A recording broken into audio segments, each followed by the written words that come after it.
Hello, నమస్కారం అక్క గారు. నమస్తే.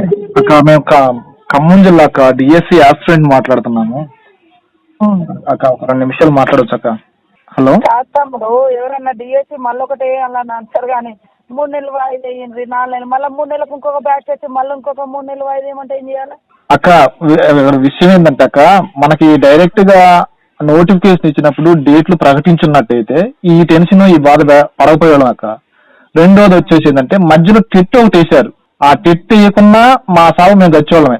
ఈ మధ్యలో టిట్ వేయటం, ఆ నోటిఫికేషన్ ఇచ్చినప్పుడు ఖచ్చితమైన డేట్లు ప్రకటించున్నట్టయితే అసలు మిమ్మల్ని అడగపోయాం అక్క, మీ కాళ్ళు కూడా పట్టుకుపోయాం.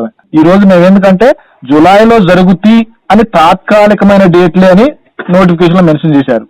ఇది ఎందుకంటే అక్క, మీరు ఎన్నో సమస్యలు జులైలో జరుగుతుంది అన్నప్పుడు జులైకి అయితే ప్రిపేర్ అయి ఉంటారు కదా. అక్క వాస్తవమే, మీరు అన్న మాట వాస్తవమే. జులైలో జరుగుతాయి తాత్కాలికమైన తేదీలని ప్రకటించారు ఏది నోటిఫికేషన్ లో. ఓకే, అంతటితో ఆగినట్టయితే ప్రభుత్వం సంతోషించాలి. మధ్యలో ఏప్రిల్లో టిట్ వేశారక్క. ఏప్రిల్లో టిట్ వేస్తే మేము జూన్ 2వ తారీఖు టిట్ రాస్తే జూన్ 12 రిజల్ట్ ఇస్తే మళ్ళీ జూన్ 18వ తారీఖు నాడు 18వ తారీఖు నాడు జూలైలో ఎగ్జామ్స్ అంటే మేము ఏడు కావాలక్క చెప్పండి. ఇంకో విషయం ఏంటంటే ఆ దరిద్రుడు కేసీఆర్ చేసిన 2023 సెప్టెంబర్ నోటిఫికేషన్ లో కనీసం పోస్టులు లేవు. పోస్టులు లేక మేము దాన్ని చదవాల. మన ప్రభుత్వం వచ్చిన తర్వాత కొన్ని పోస్టులు 6,000 పోస్టులు కలిపితే కొన్ని పోస్టులు వచ్చినాయి. ఈ పోస్టులు వచ్చిన తర్వాత మధ్యలో టెట్ ఒకటి అయితే టెట్ రాసుకొని పాస్ అయ్యి ఇప్పుడు డిఎస్సి ప్రిపేర్ అవుదని కూర్చున్నాం అక్క. మీరు తలుచుకుంటే అంత అక్క ప్రభుత్వం ఎందుకక్క మానసికంగా ఇంత బాధపడుతున్నాం, ప్రజల ఆకాంక్ష.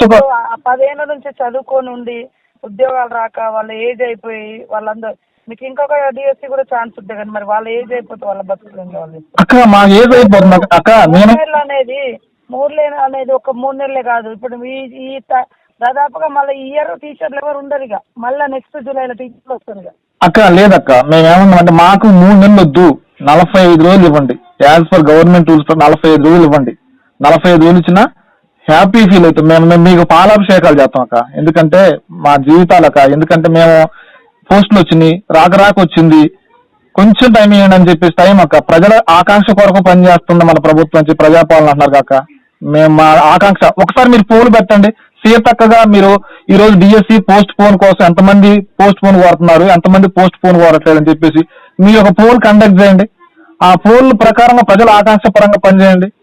మేము కాదంటలేదు. ఇప్పుడు ఏంటంటే అక్క, మేము మీరు ఏ విధంగా పెట్టినా రాస్తాం, కానీ ఎంత మనుషులు ఎంత తిట్టుకుంటూ రాస్తారంటే అది మీరే ఆలోచించండి అక్క. ఎందుకంటే వచ్చిన ప్రభుత్వాన్ని 10 ఏళ్ల పాటు మళ్ళీ మీరు చల్లగా ఉండాలి, మంచిగా పరిపాలించాలి, మళ్ళీ మీకు మేము సపోర్ట్ చేయాలి అన్న ఆలోచనతోటి మేము ఉన్నాం అక్క. ఇప్పటికీ మీ మీద గౌరవం. ఎందుకంటే ఇంకో విషయం ఏంటంటే మీరంటే ఇంకా మాకు చాలా అభిమానం కూడా.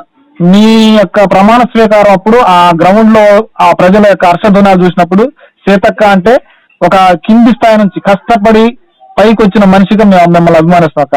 ఆ పేద కుటుంబాలక్క మాయి, మారుమూల పల్లె గ్రామాలు, ఖమ్మం జిల్లాలో పేద కుటుంబాలు మాయి, రోజు పని చేసుకొని పోతేనే బతికే కుటుంబాలు. ఇద్దరం భార్యాభర్తలు పెళ్లి చేసుకున్నాం, ఇద్దరం భార్యాభర్తలు ప్రిపేర్ అవుతున్నాం. కనీసం కొన్ని రోజుల పాటు ఇద్దరు ఎవరికైనా జాబ్ వచ్చినా గానీ మా జీవితాలు మారుతాయనే ఆలోచన అక్క. రెండోది ఏమి లేదక్క. కానీ ఇక్కడ ప్రిపేర్ అయ్యేది కూడా ఆ పోస్టుల కోసం అక్క. జాబ్ వచ్చిందని మా తల్లిదండ్రులు ఒక జాబ్ వచ్చిందని ఆశ. మాట్లాడుతున్నా మీటింగ్